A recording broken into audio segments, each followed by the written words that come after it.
Hi, Grandpa. After my last transmission, I noticed you're starting to look for other voices, people from your own time, to help you make sense of the messages I'm sending. I'm seriously trying my best to make my transmissions as accessible as possible for someone living 100 years ago. But sometimes it's hard to remember every concept and every technology you didn't know back then. So honestly, I love the idea of you reaching out to brilliant minds from your time to help fully grasp what I'm trying to share. I thought I could help with that. In your time, you had something called the internet, a sprawling, beautiful, but often overwhelming sea of information. Today, we search through something we call the A field, or Akashic field. It's similar. It includes everything you once made accessible through your internet, but much more. And it's way more coherent. No data pollution, no endless noise. After my recent recording, I scanned the field and found someone you might want to connect with to better understand what I'm sending today. Look for someone called Jake Woodhouse. In your time, Jake was an Australian entrepreneur and Bitcoin educator. He started with the Bitcoin Mentor podcast and his Substack, Bitcoin with Jake, helping people understand Bitcoin not just as money, but as a path to financial sovereignty and personal freedom. What I love is that over time, he expanded his work, weaving in conversations about alternative health, emotional resilience, and consciousness. He saw Bitcoin as part of something much bigger, a journey toward real human flourishing. In one of his episodes, he even explored the fourth turning, that idea about generational cycles and deep societal change. I think he would be a great match to discuss my today's message. Hey, Grandpa! I spent the evening in the archive dome again, just me, the silence, and a scroll from the old world. I went in looking for some teaching material, something to introduce first years to the Kondratiev cycles. What I found felt more like a final confession from your era. The file was called The Last Decade Before Divergence, 2023 to 2042. It came from a cloud mirror under what used to be Oslo. It was all there. Decks, dashboards, live streams, feedback loops, data about data, wrapped in metadata. People weren't living, they were broadcasting. I watched influencers spiral into breakdowns and then rebrand those collapses as spiritual awakenings. I watched metrics try to measure meaning. I watched the information age drown in its own reflection. Then I overlaid a neural coherence chart, something we use now to track semantic intake. In your time, Grandpa, a heavy user took in around 45 gigabytes of raw information every day. That's like trying to drink from a fire hose. The conscious mind could only absorb a drop in that torrent, maybe 4 megabytes. The rest just flooded the nervous system. No wonder autoimmune disorders skyrocketed. No wonder attention collapsed. No wonder people started fighting ghosts in comment threads just to feel seen. In Nodia, we learn to treat information like nutrition. We aim for resonance, not volume. About 1 to 2 gigabytes conscious intake a day. Not a fire hose, more like a spring. That's when I realized the information age didn't end in censorship. It ended in saturation. It didn't die from ignorance. It collapsed under the weight of its own cleverness. But something else happened too. Right as the noise peaked, 3 signals emerged. AI mirrored our chaos. It accelerated information until we could barely breathe. Robotics gave it a body. The machines didn't just think faster, they started to move. And Bitcoin, quietly, relentlessly, time-stamped the truth. It said, this is real, this is verifiable, this is now. That's how the information age ended. And the 6th Kondratiev cycle began, the intelligence age. But it was way different than what your dystopian visionaries tried to sell you. It was a journey to the inside. It was amazing. I can send you some more information by next week. Tomorrow I'm guiding a resonance study group through the spiral dynamics field map. We're tracking the shift from orange to green and what happens when technology meets soul.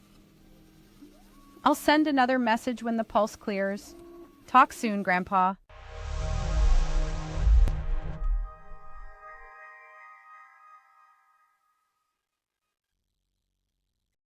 I hope you could understand everything. Yes, Patrick, I did. Thank you. Yeah, cool. So, yeah, I told you like in the minutes before we started to talk, I was very impressed when let's say, I tried to contact you in regards of a community project, and I received a message that was, I didn't like it at the very beginning because it was not the thing I expected. You just said, it's really interesting, but I have kids, and no, I can't even make the time to talk for 30 minutes.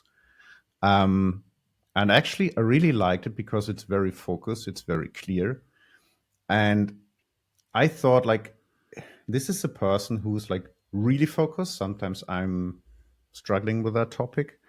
Um, and especially if you have that much information, this is what we're going to talk about today. Um, why did you decide to be that, let's call it ruthless? I don't know how to call it, but like Mm-hmm. this strict. Was there an incident that you said, like, okay, I need to change something, or have you been like that from day one? Mm. Well, Patrick, first of all, thank you for the question. Second, thank you for having me on the podcast. And third, I really enjoyed that introduction and the framing of this conversation.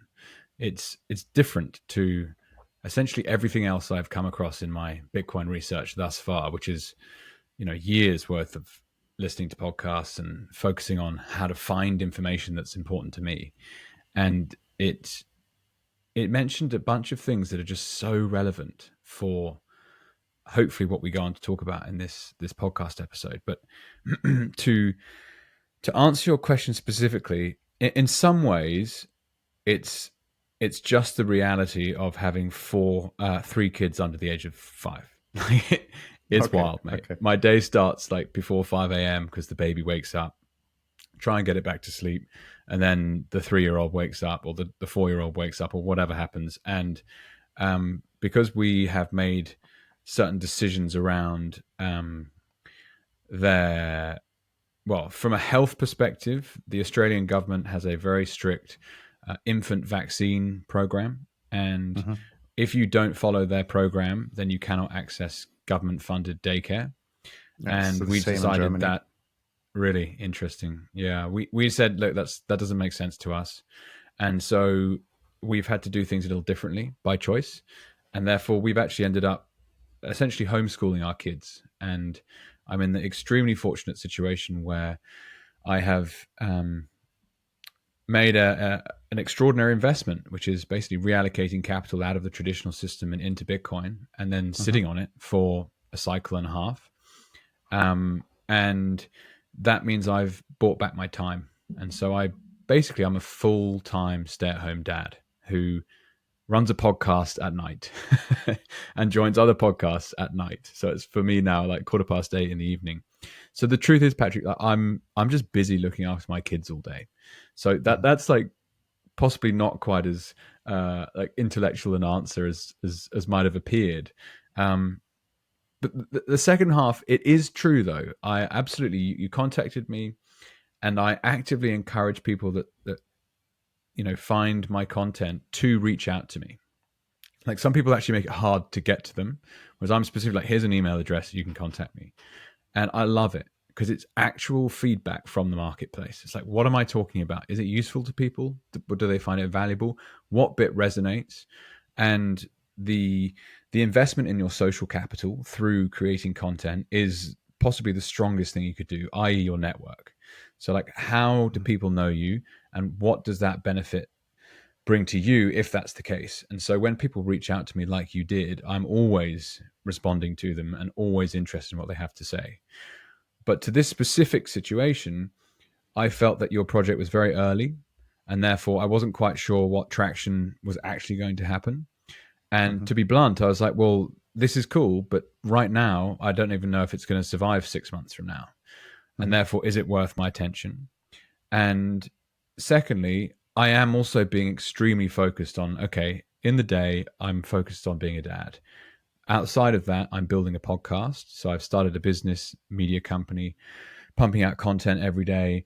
And we're in year one of this particular iteration. I've been podcasting for, gosh, I think I first created some podcasts about, in and around Bitcoin. That is, well, no, I go all the way back. My first podcast was called The Green Adventure, and I was looking at sustainability and early stage angel investing in the UK. And I think you can still find that somewhere. I did Okay. about 12 episodes in 2018. And that was when I first ended up on someone's YouTube channel, a program called Entrepreneur First. I did their 3-month program trying to build a unicorn, essentially.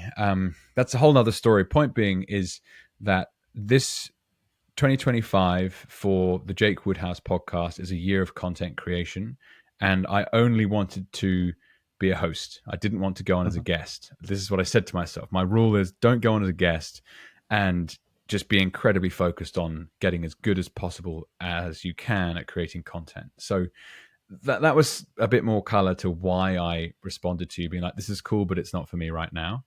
But kudos to you.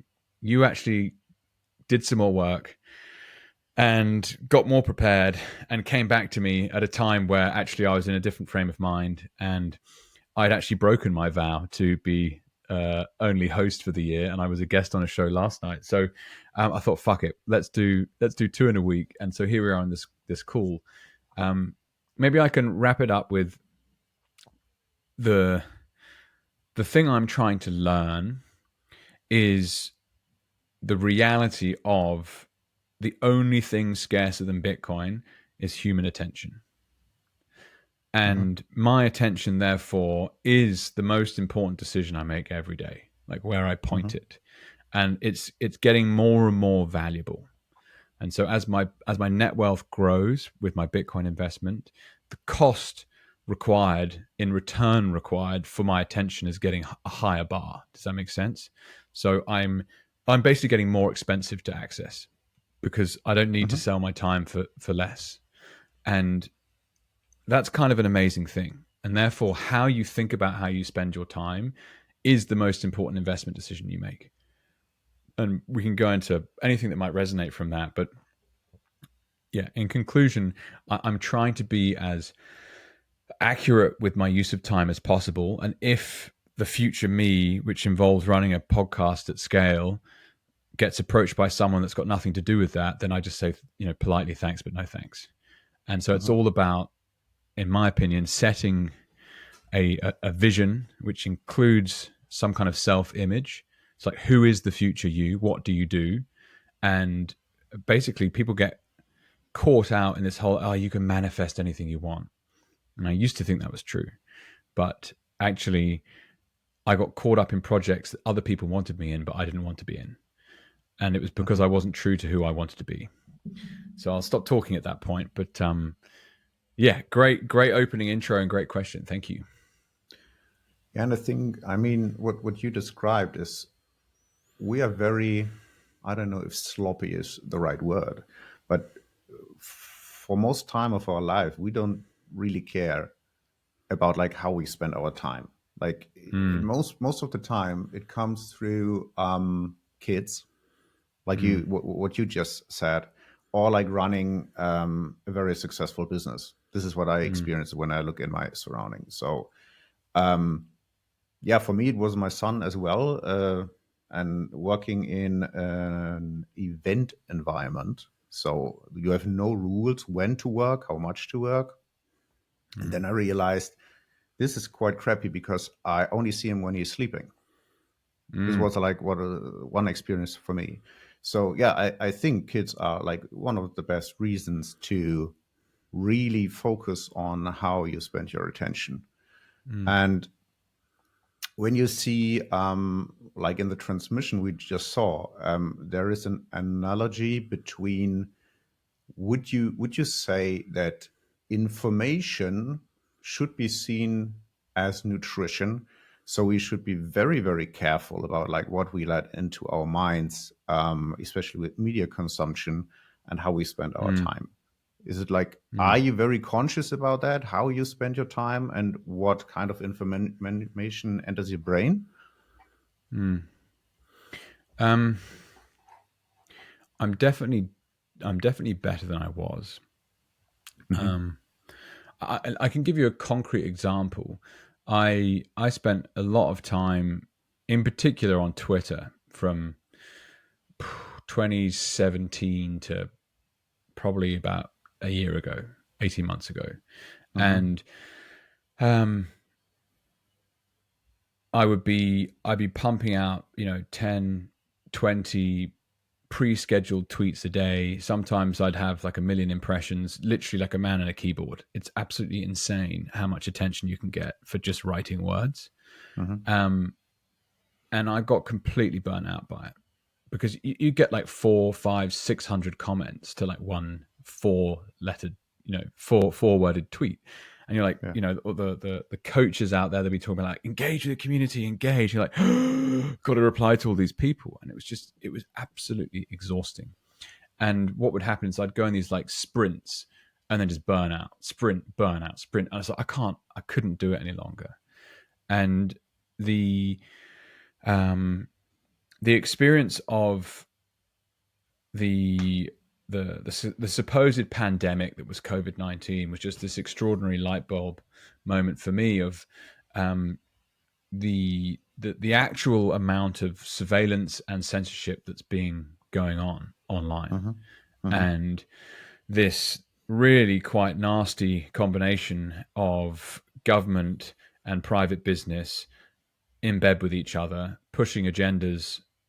And like, if you said anything that wasn't in line with the government rhetoric, you were just buried, right?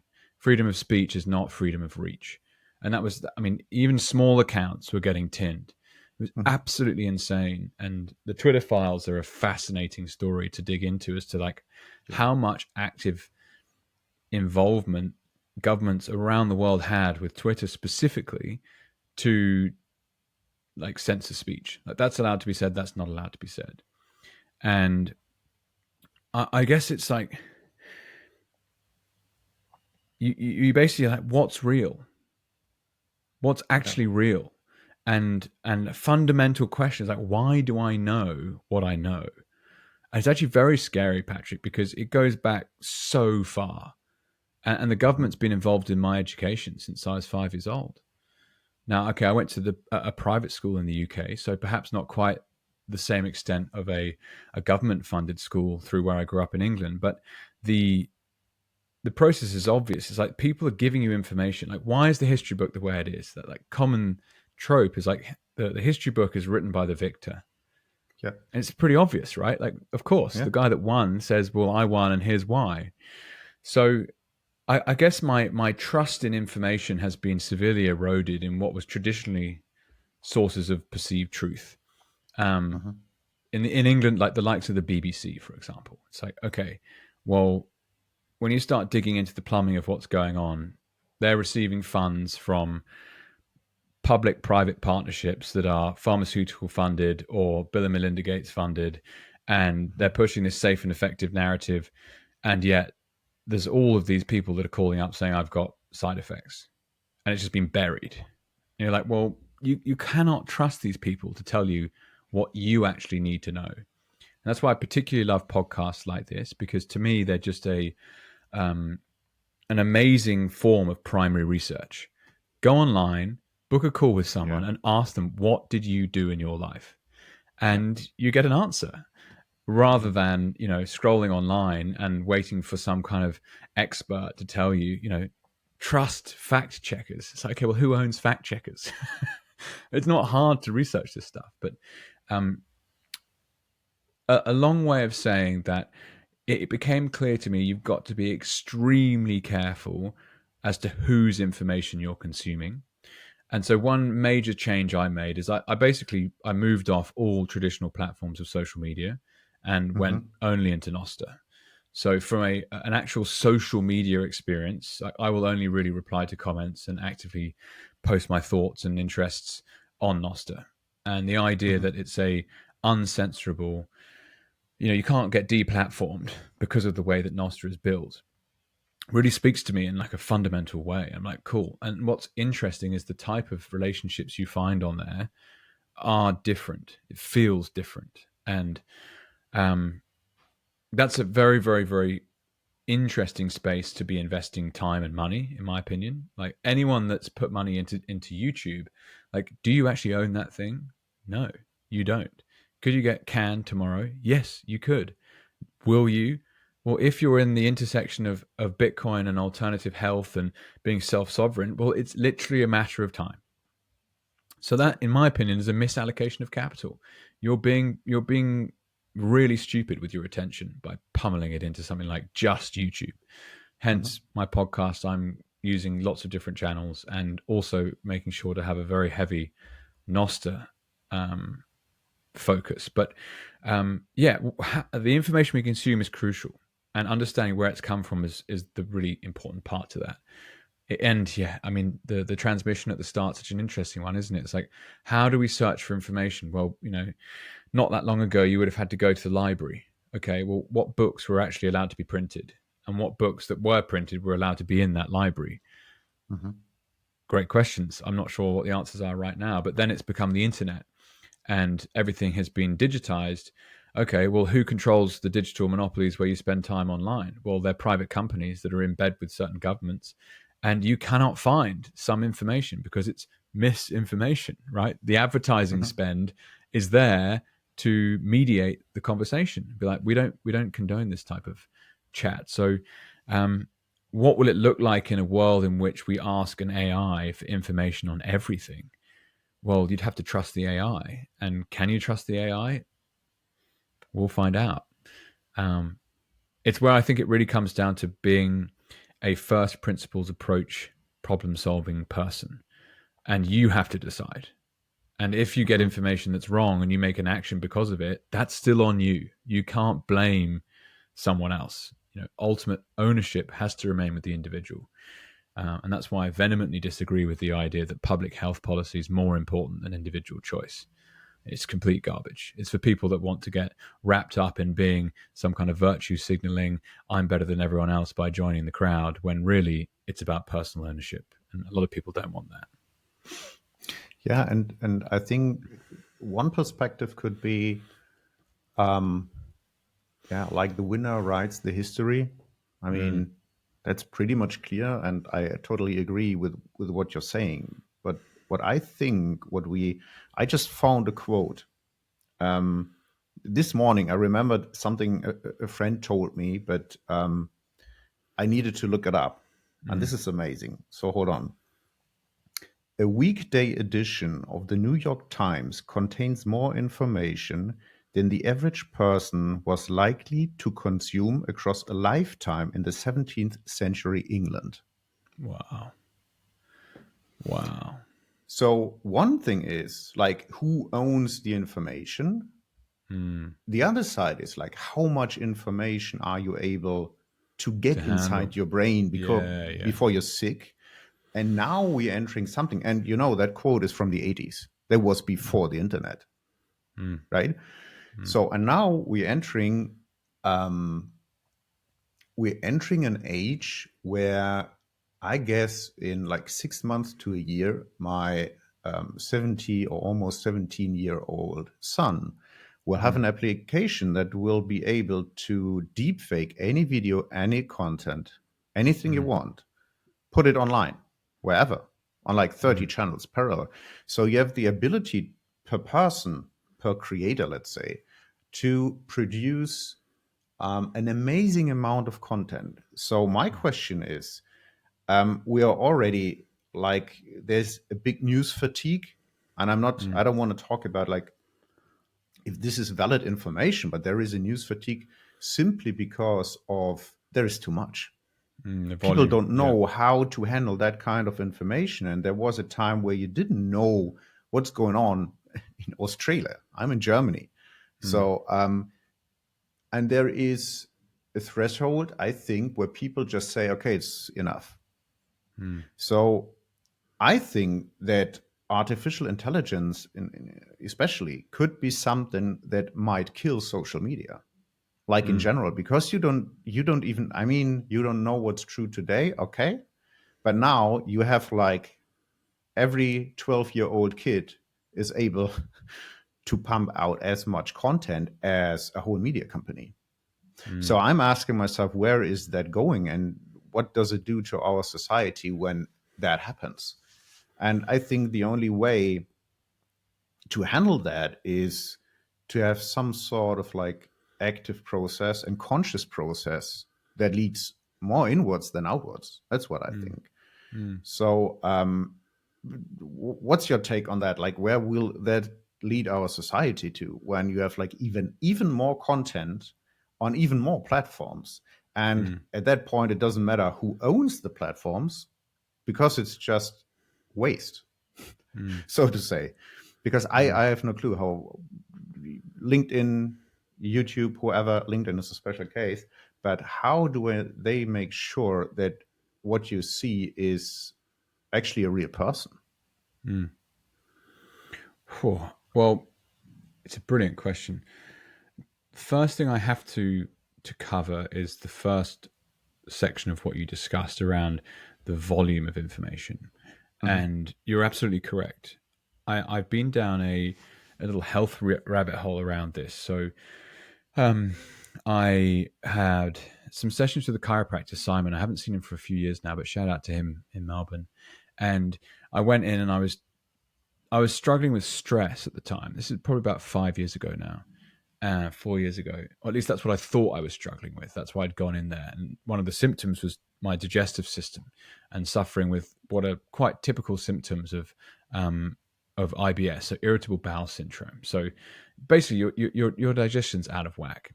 And he came and gave me such a simple explanation. He's like, okay, Jake, every single time you watch a nature documentary and the leopard is about to take on the gazelle who's like casually eating grass, what's the first thing that the gazelle does? I'm like, what are you talking about? It runs. He's like, no, what's the first thing? I was like, It's and he's like, shocked, it or shits itself. you're kidding? And so what happens in a biological sense, and I say the first thing, as it starts sprinting to save its life, it shits itself. And the reason that the mammal does that is because you have triggered the fight or flight syndrome. And in that case of the gazelle, it's flight. And they are running for their life.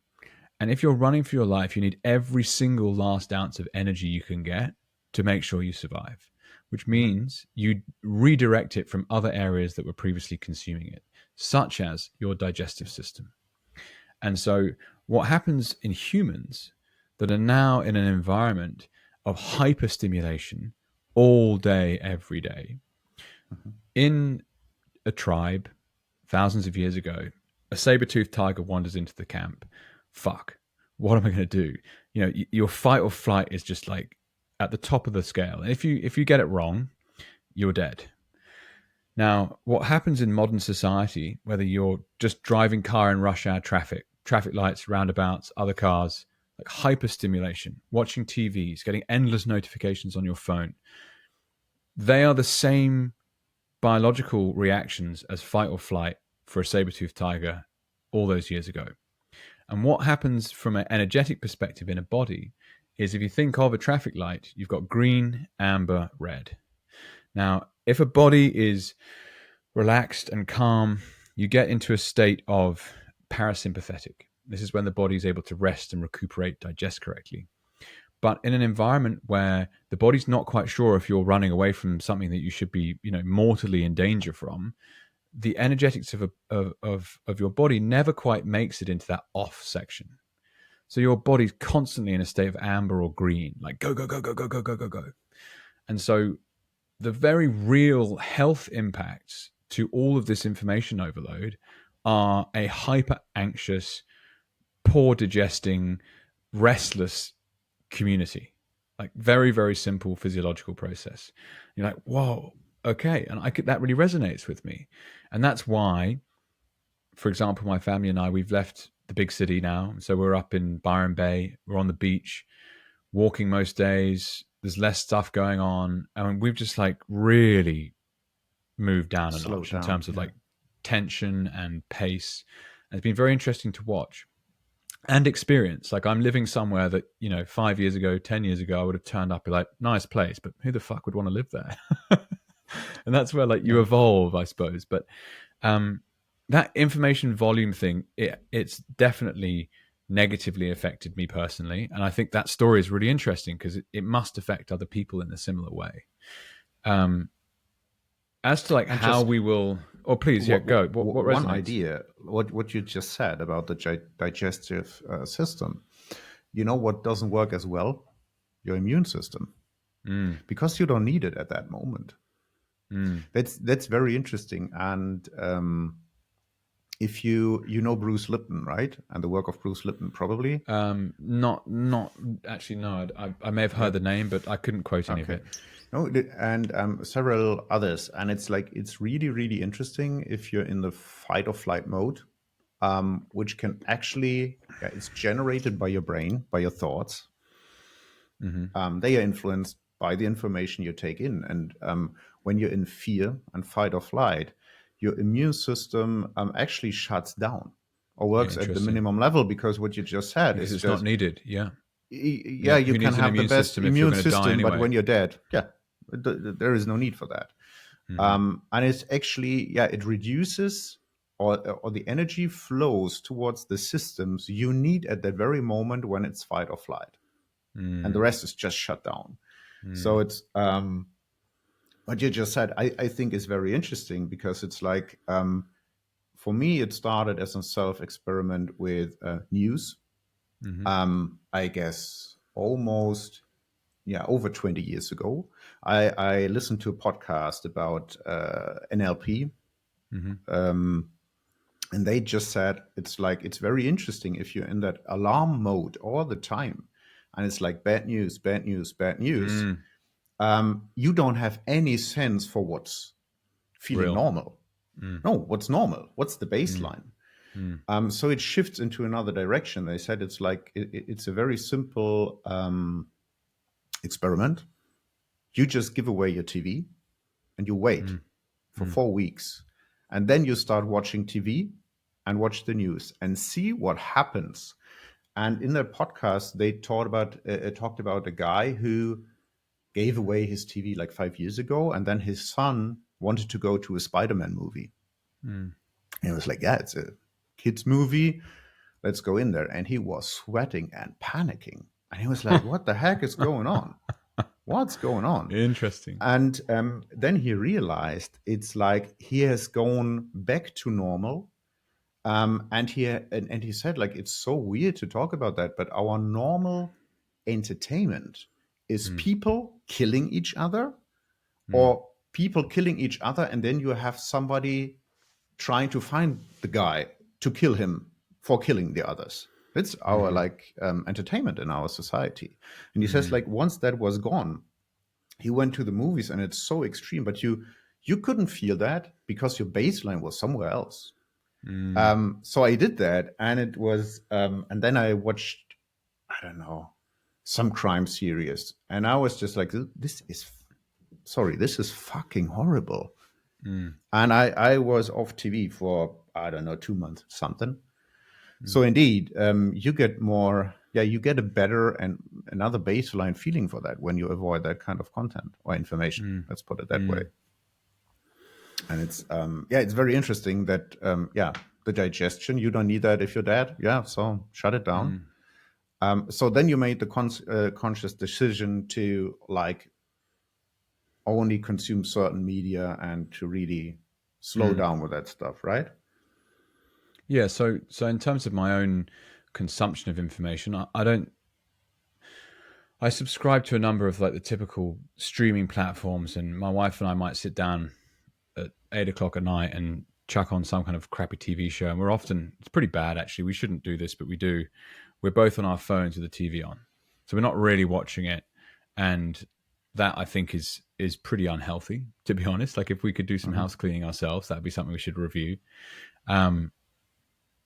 When you've been looking after 3 kids all day and you get to the end of the day and you want to sit down and do nothing, it's inevitable that you have some kind of I don't know what the right way of saying it is, vices. But absolutely, like the information you consume it's clogging up, not clogging up, but your soul, your creativity, your inspiration is taking it's attracting information, it's attracting inspiration from everywhere. And therefore, what you'd feed that with is crucial to the output. And so there is a philosophical saying that I'm going to completely butcher because I can't remember it exactly, but essentially like your thoughts become your ideas and your ideas become your actions. Mm-hmm. Or a similar one being your thoughts become your word becomes your action. And so it's very simple. Like what's coming in inevitably influences what comes back out. And therefore, what you allow to come in, what you allow yourself to be exposed to, again, like what I touched on before, like how you spend your attention is the most important investment decision you spend every day. And so how much time do I spend with Fox News, BBC News 24, Al Jazeera on in the background, or Bloomberg? When I used to be a broker, we had business TV on all day, unless there was some kind of sporting event. And I just don't even see that stuff any longer. I do enjoy receiving newsletters to an extent. So I'll have a few subscriptions on Substack of specific people that I have found either hosted as a podcast, to be honest, or like met in person, and I know that I can really trust what they're talking about. But like equally, your email inbox is something you can choose to open, and equally, there's an email that you just chuck it in the archive straight away, right? So I don't have time for that right now. So I don't really consume any of the traditional media sources. I don't have a newspaper subscription. I don't have a subscription to anything like even. I mean, I used to subscribe to things like The Economist. I would have done, but I now know of that as a central bank funded propaganda machine that I'm just not even remotely interested in listening to. And so, yes, I guess I do turn to, well, I've actually got a database somewhere of every single piece of content I have consumed in relation to Bitcoin, whether that's an article, a book, a podcast. You're kidding. A YouTube. No, I've got a, I could make it a public database, actually. It'd be quite interesting. But I used to have it on my old website because I just curated it all, literally everything. And it's a blend of online articles, books, read via Kindle, podcasts via it was iTunes, and I became a Spotify user, and now I try and use Fountain as much as possible to consume audio only podcasts, and I will comment using Nostr and send zaps and stuff for people who are creating content there. Otherwise, it's YouTube. Like I've never used Rumble really, and now that X is doing a lot more video, that's got a bit more of my time. But and Nostr has obviously appeared. Which reminds me that the second half of your first question or previous question, Patrick, was around like what's the solution to this volume? You know, you mentioned like the amount of information in one newspaper is more than someone would have received their entire lifetime 200 years before. So what do you do about that? Well, one of the reasons I'm such a big fan of Nostr is it puts the user back at the center of the power. And so, you know, Facebook's free. Instagram's free. Is it? Is it? And that classic trope of like, if the product's free, you're the product. Yes. And so the way that these like digital walled gardens, good way of describing them, you know, the likes of X and Instagram and TikTok and YouTube, they're monetizing your attention with advertising. And so they have a heavy incentive to keep your attention regardless of how they do that, so they can sell your time to their customers who are advertisers. And when you log in with your email and your password and you sign up, you basically agree that all of the data you ever create on that platform is not yours unless you choose to download it and delete your account. It's actually owned by the company. And you're operating in someone else's digital real estate. So if you misbehave, they'll get rid of you. Now, it's not free is the answer. And what Nostr does, which is quite fun, is you have to set up your public-private key. So it's an npub and an nsec, they're called. And what happens is you can use all of these different clients to view Nostr.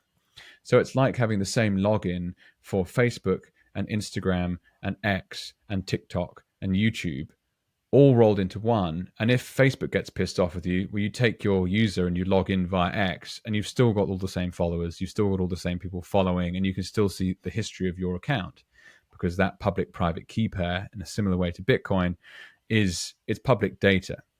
And this is unbelievably powerful, and it brings out potential for all sorts of different features. But one of them that would be very, very useful is in an environment in which you're being absolutely overloaded with information, you can actually set your viewing settings on your Nostr client to only see information from certain people. And I've seen people building out features where it's like, okay, here's a follow list, and you might only follow a certain amount, or you can have very strict filters. So I don't want to see this kind of stuff, or I don't want to see this kind of stuff. Or equally, at certain times of day, you could just switch it off. There'd be any number of ways that you could configure it to suit yourself. But essentially, it's a gateway for online information. And you, the user, get to decide what it is you actually want to see. And I think that's incredibly powerful. Throw in the fact that Nostr, in my opinion, is the first true example of micropayments online. And everyone who's zapping each other with bits of Bitcoin, like, no one has ever been able to do that before until we've built it into a protocol for communications like Nostr, and people are sending value for value to each other for all sorts of different things. I send Bitcoin every day using zaps. But those zaps, they could be built into some kind of spam prevention process. So yes, a 12-year-old could go out there and could use some kind of AI to spoof every single Joe Rogan episode ever and take 12,000 clips out of every single 3-hour episode and just completely fucking bang, just spread it everywhere. But you might be able to filter your Nostr viewing with charging people for your attention. So you can't send me any content unless you pay this. And so it makes it more expensive. In kind of the same design as what Hashcash, that is the underground of Bitcoin's proof of work. It's like, it's how do you avoid email spam, where you put a real world cost in. And so it would be similar, I think, with information and what you allow people to show you. Those are just some ideas. I think it's definitely an ongoing subject that you'd have to think very, very carefully about. Yeah, I think, I mean, Nostr is, I'm not really sure that I totally understood everything about that, but this is an entire episode on its own, if not even two, I think, personally. Yes. But what I think we're seeing like two trends. So you have one-man armies being a media company through the AI tools. So I'm building a lot of stuff with AI agents at the moment, and the workload you get done is insane. It's absolutely insane. So you have a creator economy, which goes, so the old like legacy media, they will die. It's like I worked in that realm for like quite long, and it's like they are slow, and I think there is no place for them in the future. And I think probably the big centralized media or social media platforms also are challenged by the sheer amount of content out there. And at the same time, you have that new technology with Nostr, which is like pure creator economy. You don't need to be the New York Times. No, you can be Jake or you can be Patrick. And as long as your content is good and people value what you put out, you can even have you can build credibility, your own track record. And one question I want to maybe come back to, because the original idea with that podcast was to be at least a little bit Bitcoin centric. And so you just said with Nostr, you have direct payments through Bitcoin. I think this is really, and no, this is the most important thing about that. If you receive payments and nobody could shut down your bank account because it's Bitcoin, right? Based. This is the major impact of that, because receiving payments online, okay, that's cool. But if some regime doesn't like what you're writing, they could still kill your bank account and you're done. Right. So this is a very powerful tool at the right moment. So why I think like 10 years ago, and the idea for Nostr is like almost 10, 15 years ago, right? It was like emerged from Twitter, I guess, originally, right? Well, I can talk to just the research I've done in terms of the genesis of Nostr specifically is there was some Lightning developers that were trying to build a marketplace. So how do you create decentralized marketplaces and have Bitcoin via Lightning as its native currency? And what they actually came up with was the Nostr protocol. And they quickly realized actually it was better as a communications layer. So Nostr stands for notes and other stuff over relay. And so what actually, when you start digging into it, is most exciting is not its application as social media, but it's the other stuff. And really what it is actually identity.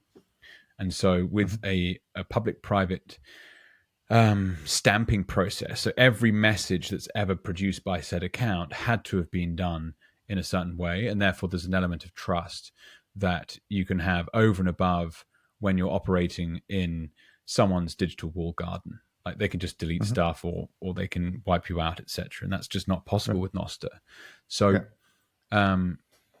that's more the genesis of it. I mean, it doesn't really matter where it's coming from, but what I see is the timing is just amazing right now. 10 years ago, nobody would have cared about that. No Twitter files released so far, right? Like only maybe 1/4 of the people talking about Bitcoin. And now you have that AI, which my prediction is they will crash social media entirely. Like, and Joe Rogan is like the best example. I love him. I really love that podcast. 80% of YouTube shorts are fake I get from him. Really? Wow. And now I work with that technology and I'm able to still see that. And most of the times, if you watch that videos and you have like the captions right over the mouth, pay attention to it. But most of the time, it's something entirely different. And it's so easy. You just need like 10 minutes of his voice. You can clone that with 11 labs, put it in. So every content creator will get fake content. Because it takes like, I don't know, $11. You can fake the voice of anyone. Wow. That's quite easy. So I think you will create a world where nobody knows what's true. Well, let's not say what's true, what's even an original content of that person you're seeing. And so I think this will be a weird time and people will turn their backs towards social media. Because it will get weirder and weirder. And what we talked about at the very beginning thing is like, if you're not conscious with what you take in as information, to me, that seems like insanity. You're unconsciously taking in all that shit on social media, not even know if it's real. And I don't know if you came across a guy called Daniel Schmachtenberger. I don't know. It's like a very hard way to pronounce that. So he's working in that realm, and I saw him in a podcast on Joe Rogan from, I guess, 2018, and he said the Christian Facebook groups, the top 15 Christian Facebook groups, were all troll farms on Facebook. It's all fake content, and actually it's machines running that content, and no real person is in there. And this podcast was amazing. They talk about it like for 3 hours. So you have a reach of like, I don't know what's in there, but probably like 100 million Americans or 50 millions, like being influenced by content of machines. And this is like, we will see that happening because like ChatGPT was no topic like 2 years ago for the average person. It's just like artificial intelligence. What's that? I don't know what that is. And I think like in the next 2 years, this will explode. Like the content generation, all that stuff, people creating fake clones from stuff. And when Nostr is there and you have like what you just described as like something like a track record, who you are and what you have done, and people trusting you, sending you zaps, this is actually the new version. This is what I think, but it goes more into the direction of like decentralizing of media. Is like you will create some kind of CV or track record for content creators that can't be faked and you can't be banned from anywhere. So this is the new trust, right? But it could be. So this is why I think Nostr is like really an interesting thing, but I'm not sure if I still got everything that it's. And that's okay.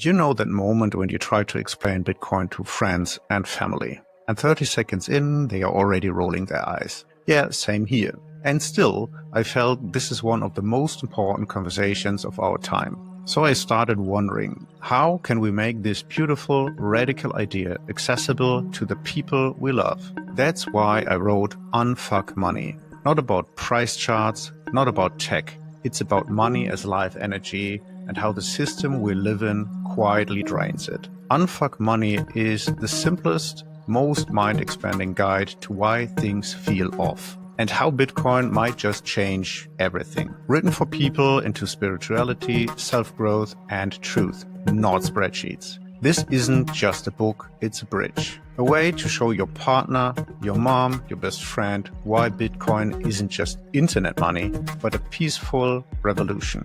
Go to unfuck-money.com and learn more and get the book on Amazon as paperback or Kindle. And if you've heard of Bitcoin but still have no real idea what it is, yet something in this message speaks to you, then this book might be exactly what you've been waiting for. Because I think it will change our world even more than the invention of the internet. Unfuck your money, reclaim your energy.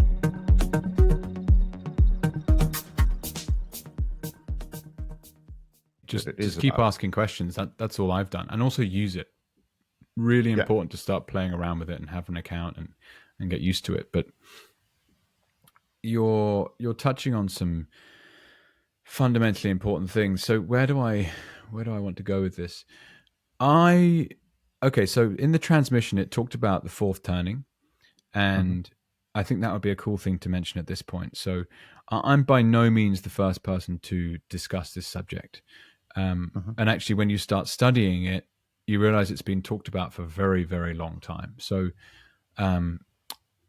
in the Roman era, there was something that they would describe as a saeculum. And a saeculum was a period of around 80 years.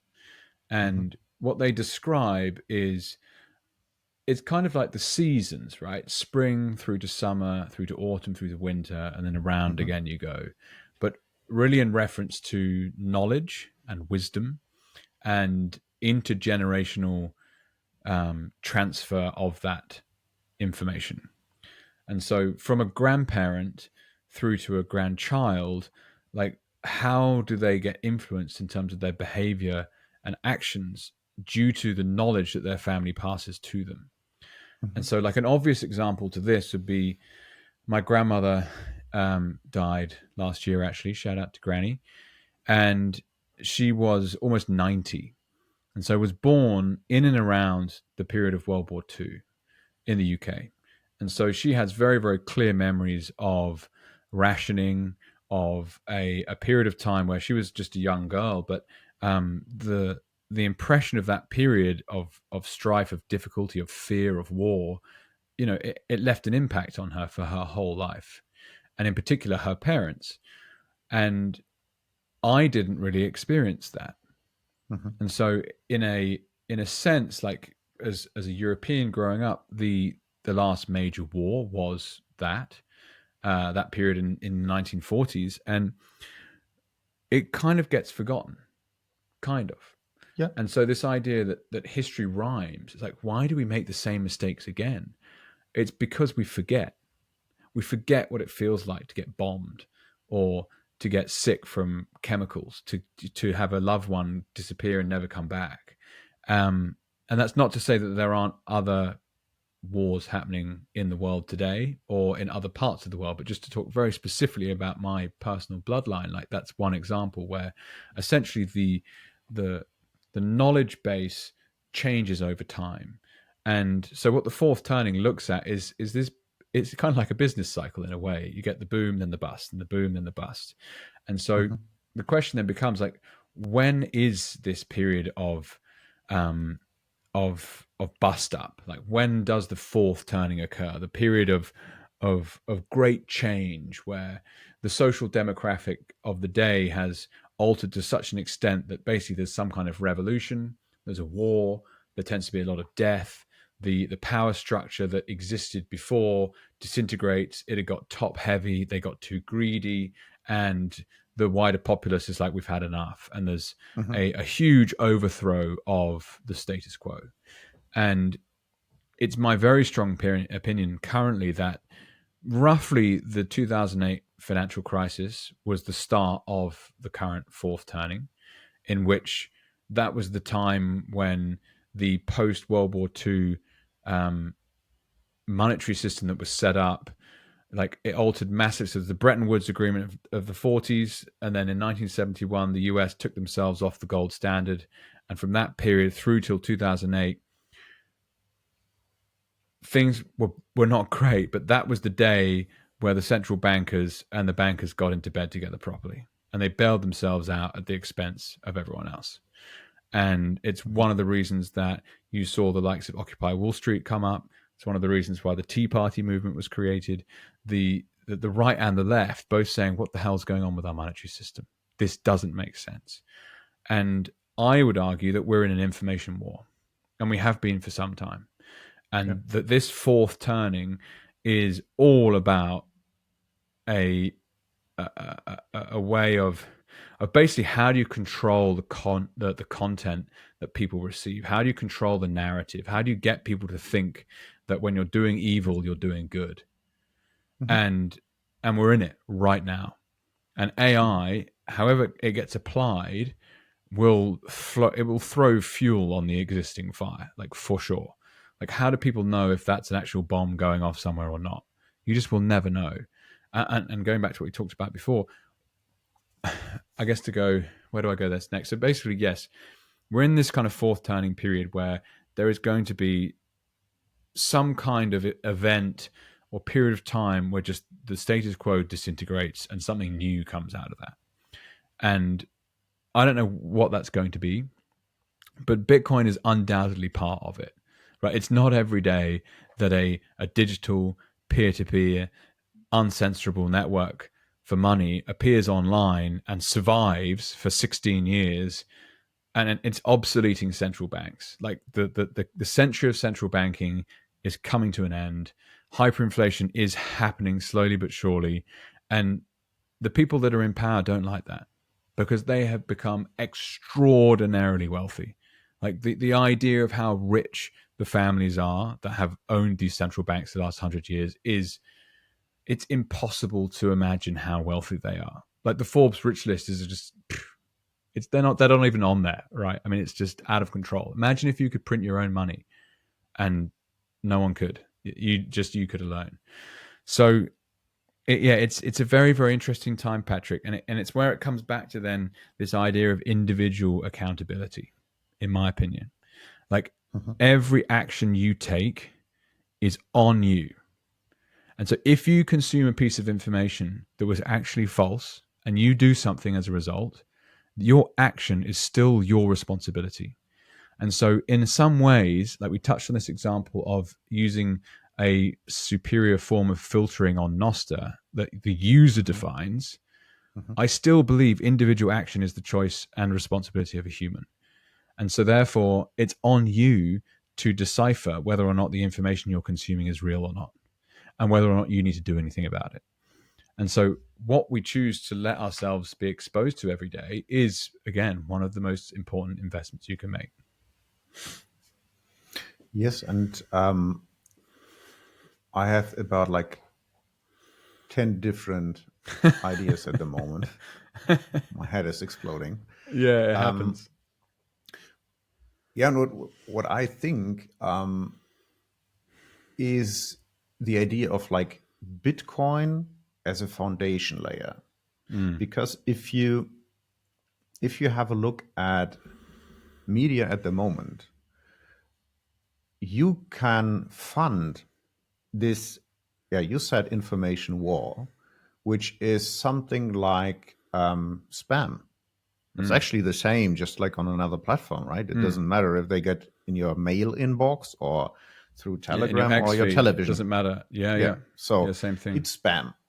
So you can only finance spam if money is cheap, right? And if you're close to the money printer. Otherwise, if it would cost a media company to, I don't know, like $2 to broadcast a message to me, it's like this would stop like immediately, right? Absolutely. So it's well, let so me give the you an idea, example to that, Patrick, if I could. yeah, And this is a really easy one to think through. So I've been podcasting in the Bitcoin space. If you want to get sponsorship contracts for like monetizing the attention of your audience, you don't get the contract from Bitcoin. You get the contract from a company that's building on Bitcoin. So whether that's an exchange or a consulting company or some kind of hardware business. One of the reasons that Bitcoin podcasting is really hard is because all those businesses are also struggling to really make any money. If I decided to make a podcast about the wider crypto community and I really shilled XRP or I really shilled previous, debacles like the FTX token, yeah, or you jumped into bed with Binance and you're pumping BNB, these guys print their own money, right? They print their own token and they then pay their podcasters in that token that they can then sell on these exchanges for USDT or USDC or Bitcoin even. Yeah. And so in an environment where the rest of crypto, in my opinion, like you've got to get your head around Bitcoin first. Once you understand what Bitcoin is, then you can perhaps start looking at the rest of crypto. But if those projects didn't have the ability to attract new capital and they didn't have, therefore, the ability to grow, then they're printing their own token and going nowhere. And the same thing would apply with central banks when people lose faith in the dollar, the euro, the RMB, the yen, the pound. And so it's exactly the same thing, right? They, like even the BBC being government funded or the ABC here in Australia, like these things, they're basically central bank funded businesses. Without the central bank, would they get any money? And it's siphoned through the government and it's all a bit murkier than that and made to look above board and all the rest of it. But at the end of the day, the guys printing the money are able to like have extreme influence in the whole of society because they can start to pay the academics, they can start to pay the researchers, they can start to pay the journalists, they can start to pay the politicians, they can start to pay the scientists, they can start to pay whoever they want. And inevitably, the rhetoric and the conversation that those people produce, like that age-old saying of like, don't bite the hand that feeds you. Like you think, for some reason I was thinking of this example. We used to go to Greece on holiday when I growing up in the UK. Greece, awesome country. You go to this like beautiful taverna on a pebbly beach and maybe have some halloumi and get on with it. And there'd always be one really grumpy restaurateur. And he's this Greek bloke and he's pissed off that you're in his restaurant. And you're like, mate, if we weren't in this restaurant, you wouldn't have a business.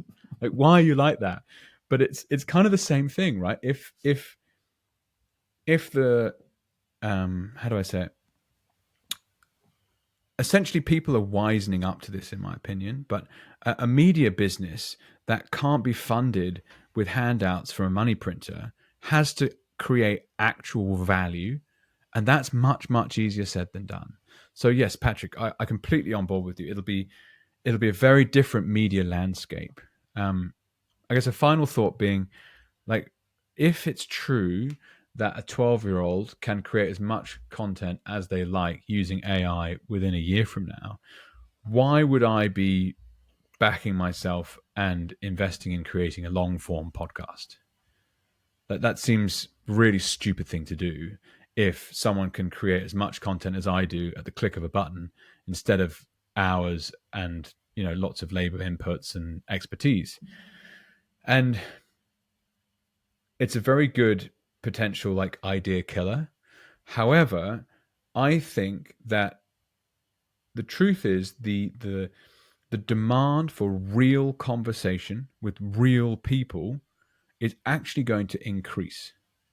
And so in some ways, you can create a bastion of truth in this extraordinarily noisy world if you show up day in, day out, producing value, being curious, asking hard questions, and being willing to be wrong. Like, people just aren't willing to be wrong, and that's okay. But equally, it's also fine to be wrong, right? Life is a constant game of iteration and trying to find product market fit. So we'll see what happens. But I really I find long form conversations just some of the most powerful stuff that you can possibly spend your time listening to. And it's like, you know, I compare it to how storytelling has evolved over time and how wisdom would previously have been passed down the tribe was basically around the campfire.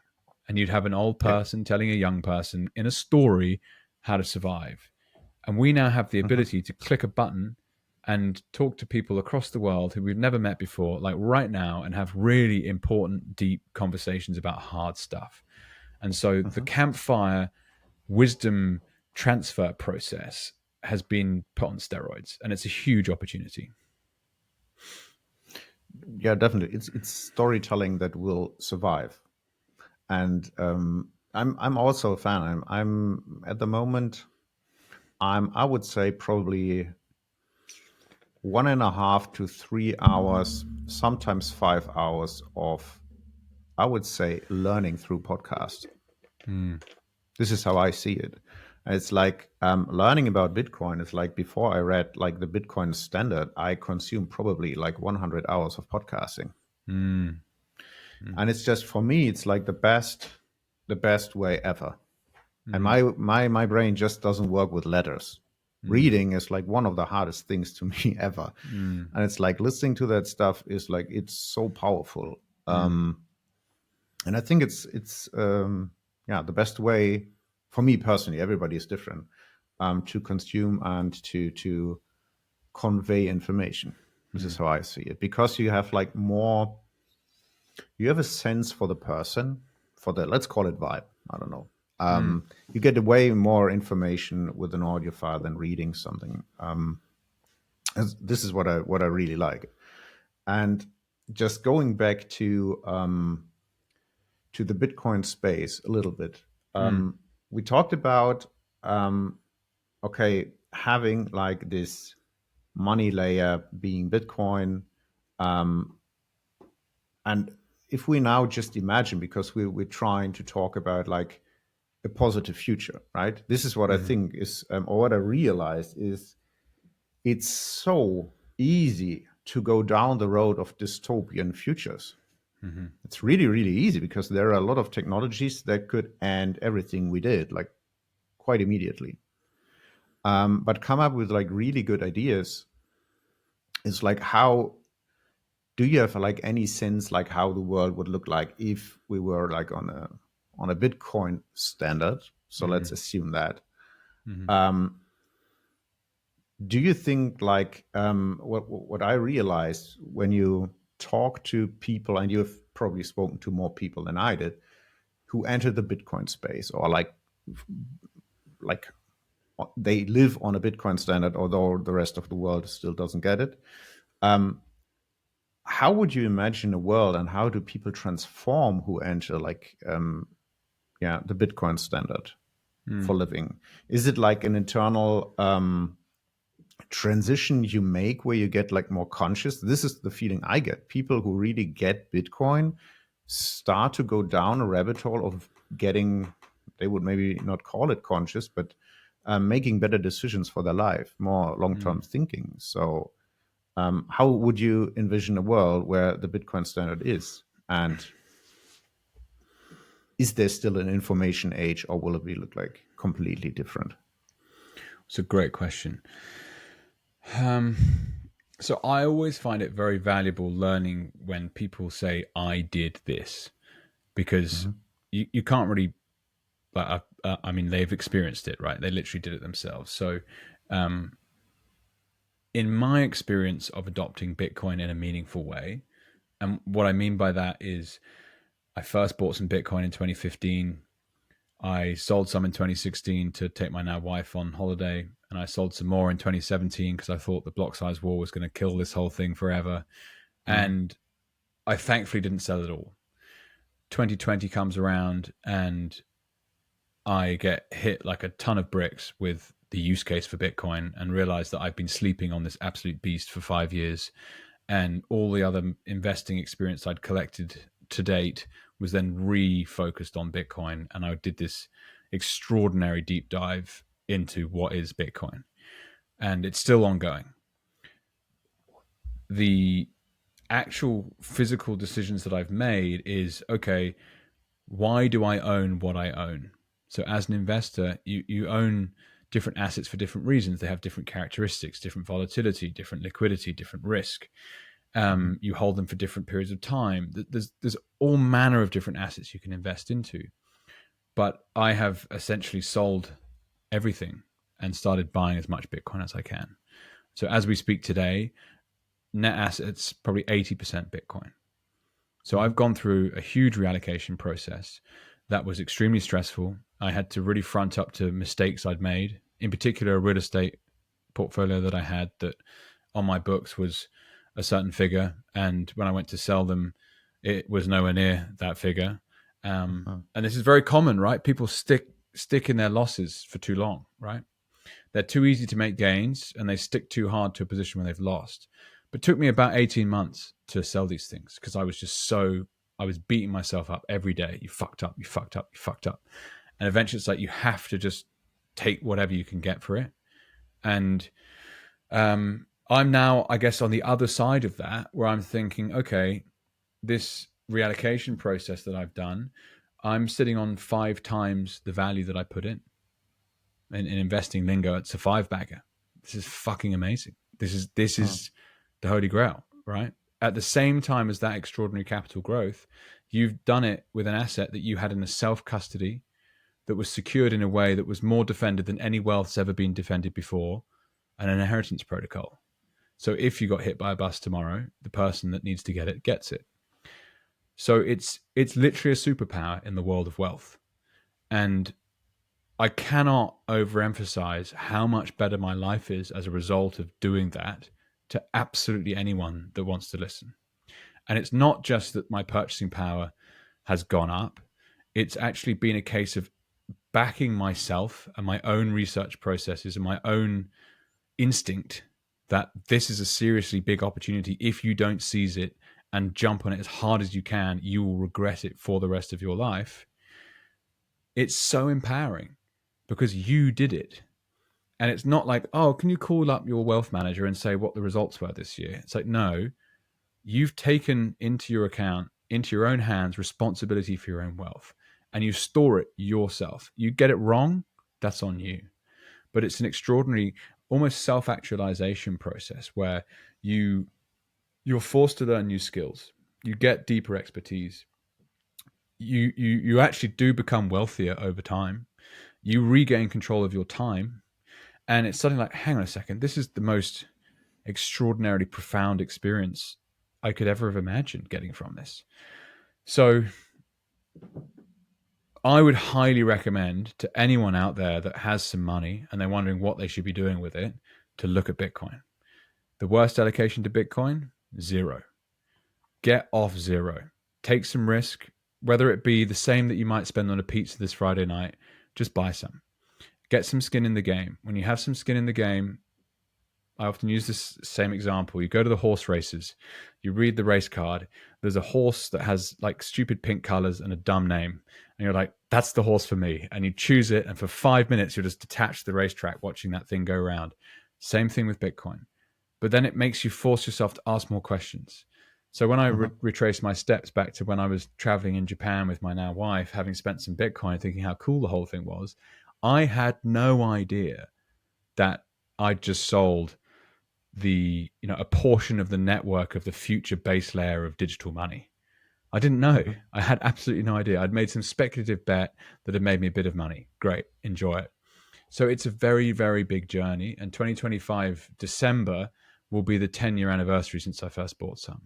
So it's not easy. It takes hard work, and also a lot of well, this is always true in my opinion. The more you know, the more you buy, or the more that you research, the deeper the conviction. And I have yet to find anyone that spent more time looking and gone back the other way. So it's yeah, it's profound.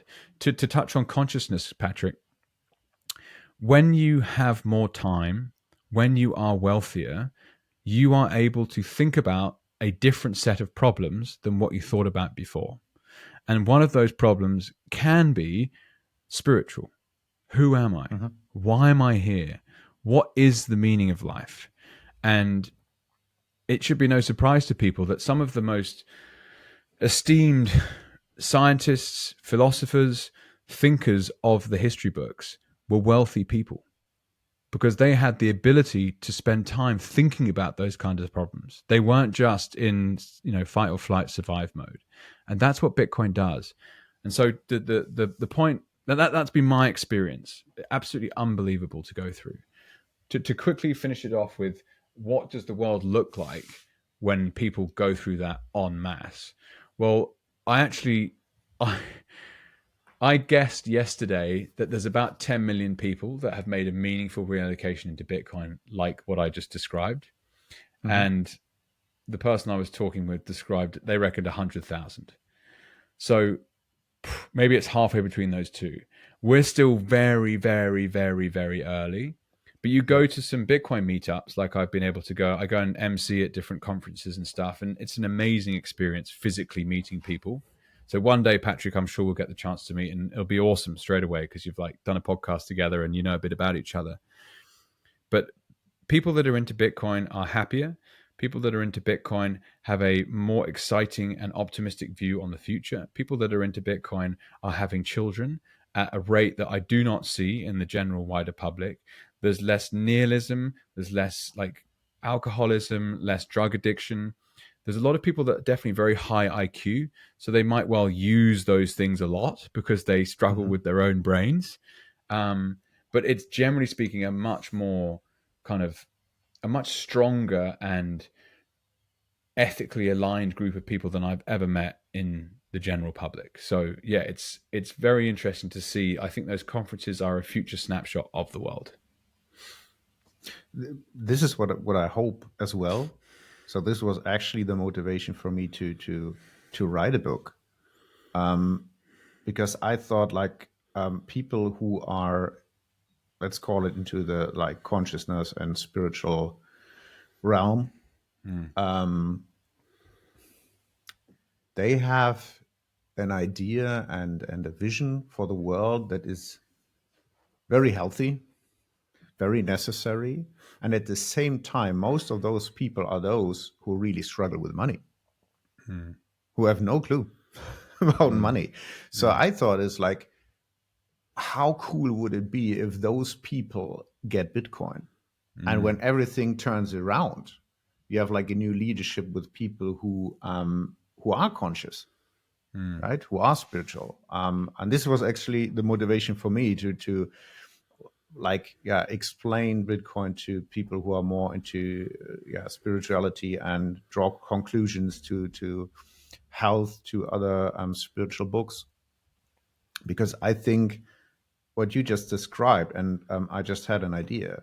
So the decisions you made and what actually I made as well is you pulled away your attention from the noise, and you started, and again, it's about information and attention, and you started to study Bitcoin. So you invested your intention into that good. At the very beginning, you just invested, right? Without doing all the research. It sounded like that. But the deeper you go down that rabbit hole, the more convinced you are that this is the future. So actually, one of the last words before we go to the next topic is withdraw probably your attention from the social media stuff and TV you're doing at the moment, and just study that weird thing called Bitcoin. Because I can also say it changed my entire life.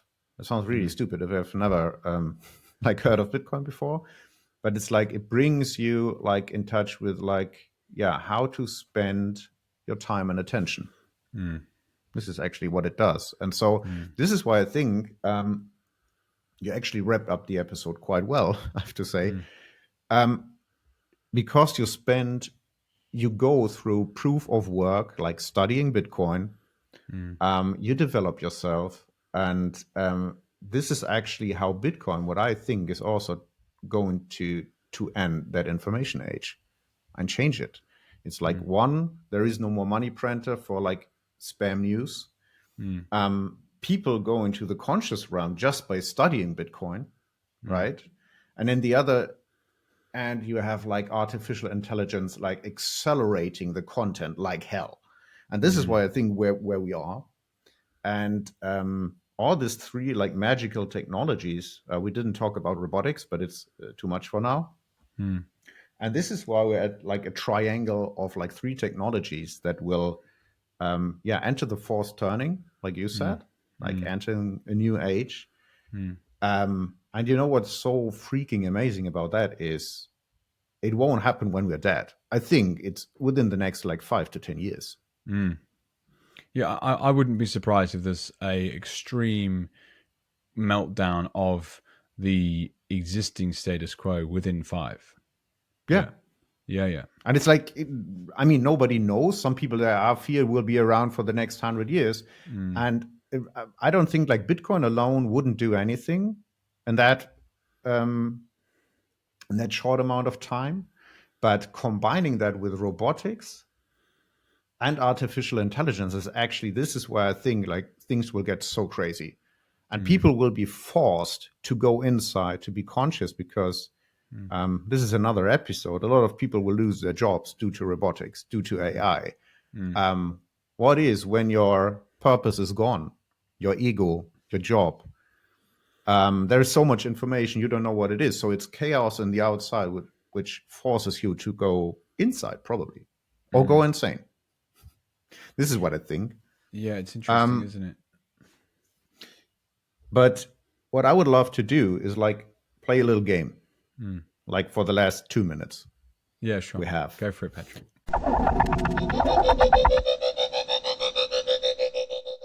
If you have gone down the Bitcoin rabbit hole, you know how it transforms your thinking and your life. But then something strange happens. Suddenly, your friends and family can't follow. You start seeing the world differently, and it gets lonely. That's why I created Satori Island, a curated community for people who believe Bitcoin could change more than just the economy. If you feel this revolution runs deeper, touching how we live, how we grow, how we relate to each other and to the world, then this is your invitation. Many of us feel the same, excited but isolated. Satori Island is where that changes. A shared space for learning, co-creating, and personal growth. Yes, we talk about Bitcoin, but also about what comes next, how we as humans and as a society evolve in the face of AI, robotics, and the deep systemic change. We explore personal health, spiritual development, and philosophy. Not as experts, but as people with questions. Go to satoriisland.com or just send me a message on X. I reply personally. And if you are a Bitcoin creator yourself, you know the effort it takes. Hours of content, weeks of research, sharing your heart and your mind. And yet, sometimes it's hard to truly connect with your audience. It's hard to interact and to learn from them, and even harder to build something sustainable from it. That's why I'm looking for 3 to 5 creators who feel this too and want to build something meaningful together. No big following required, no perfect plan, just vision, honesty, and the willing to build something real.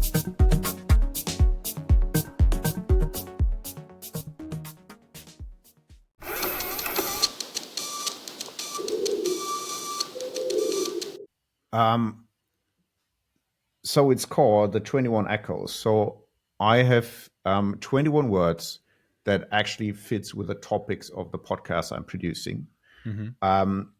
And I will give you not 21, but I will give you 5 at the beginning, and you just make an association with that. So what's the first one word that comes to your mind to that word?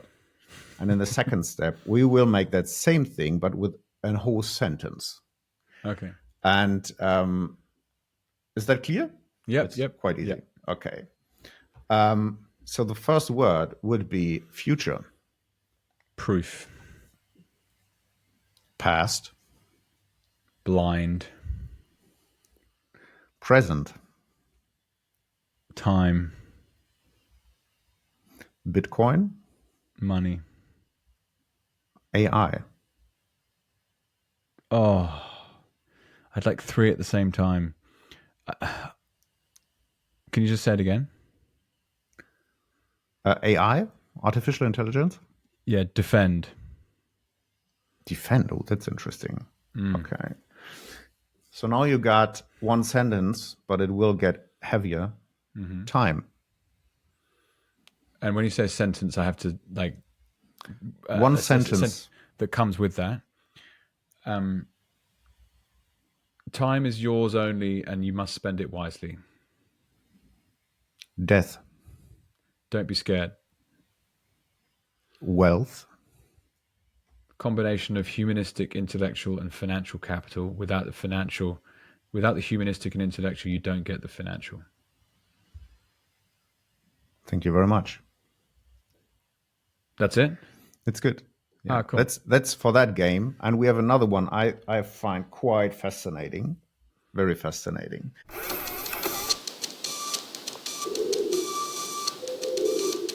So with that podcast, I really like, one of the worst concepts to grasp is time. And this podcast is a lot about time and what time really is. So if you could talk like through like messaging back in time. So this is actually what I'm getting. I receive transmissions from my grandchild. So if you could talk to your 7-year-old self, what would be the message? It's a really interesting thought exercise, this, and it's something that I've toyed around with a fair bit. I don't know if you've ever heard of family constellation work, but you can speak to your ancestors. And literally just today, I had a session with Luke, and it was an osteo session. I ended up speaking with my dead father and my dead grandfather and crying. It was quite a wild conversation. I was very, very emotional. So it's super interesting how the intuition brings this out, and you can use words in the present moment that effectively re-engineer past trauma and help you move forwards. Very cool concept if you've not come across it before. So to my 7-year-old self, it's like, you're supported, and you should never be afraid to travel the road that is less common to other people. Have values and hold them strong. Create a self-image. Stick to it.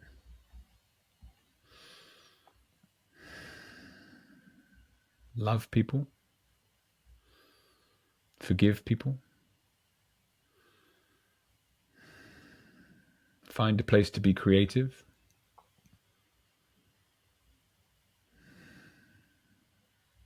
Don't be scared. That's damn powerful. Wow. That's good. Thank you. And now, I'm just a bit emotional. Whoa. But it's like, I thought about that like when preparing this podcast, and it's probably, and now it's again, it's very interesting.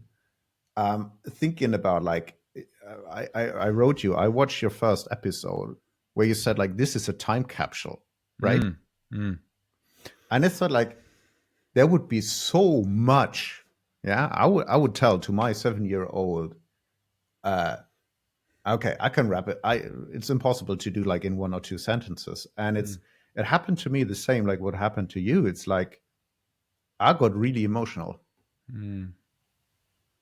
Because there is like so much you stressed yourself with, which is so damn unnecessary, but you can only see it like 10 years later. Or 30 only years in the later. only in the rearview mirror. Yeah. Yeah. So changing the direction, like from the past to the future, if you had a grandchild, what would you send there? Could be a question, could be a message.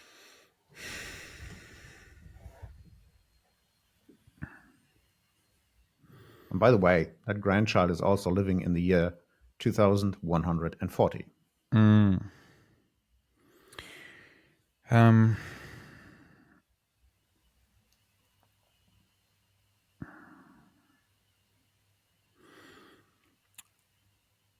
It would be very similar to what I said to my 7-year-old self. And I guess it would be just some high level kind of guidance. And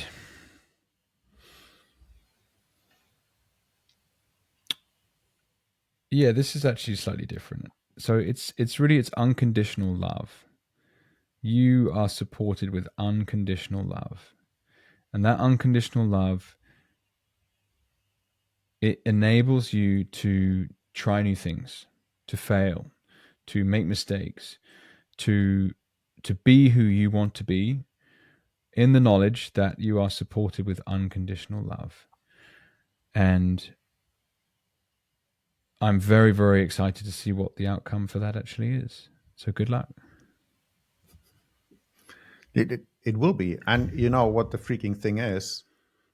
They can watch that. Yeah, I know. Isn't that crazy? Yeah. That is crazy. Yeah. So you could, I mean, this is like a very, very also personal thing.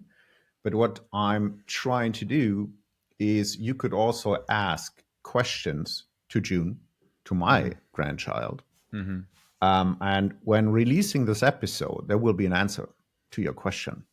Oh, cool. So if you could ask her, like in 2140, maybe how they solved something, you can just ask. And when the episode is released, we can see that. That's funny. My mind has actually gone to food. And Food. I'm like, what is your favorite meal, June? Okay. Because it's really funny. If you think back 100 years, 120 years, 1900, like the pizza was still pretty popular, right? Like a shepherd's pie or a roast beef was pretty popular. Like food has changed a lot, of course, if you're into eating environmentally industrial sludge. But actual food, like, will they still be eating beef that's grown in a cow on the field next door to me right now? I'd love to know. Maybe the answer is just steak. Yeah. Grass-fed. Yeah, I think, and this is very, very fascinating, and I think there will be a huge trend back to real organic food. And this is I hope so. Yeah. This is such an amazing topic, I think, and especially like reversing globalization. This is actually what we are heading to, and like local food sourcing. And this is like, I'm very fascinated by that topic. And yeah, but not for today. But I'll ask. Next time, Patrick. Next time. So thank you very much for your time. No, my pleasure. Thank you for having me on.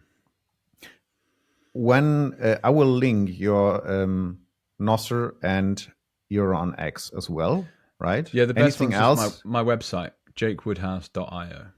So if you head to the website, you'll find, if you like Nostr, you can click there. If you like YouTube, you can click there. If you like Spotify, whatever. Okay, so the website's the best one. Yeah, I encourage people to contact you.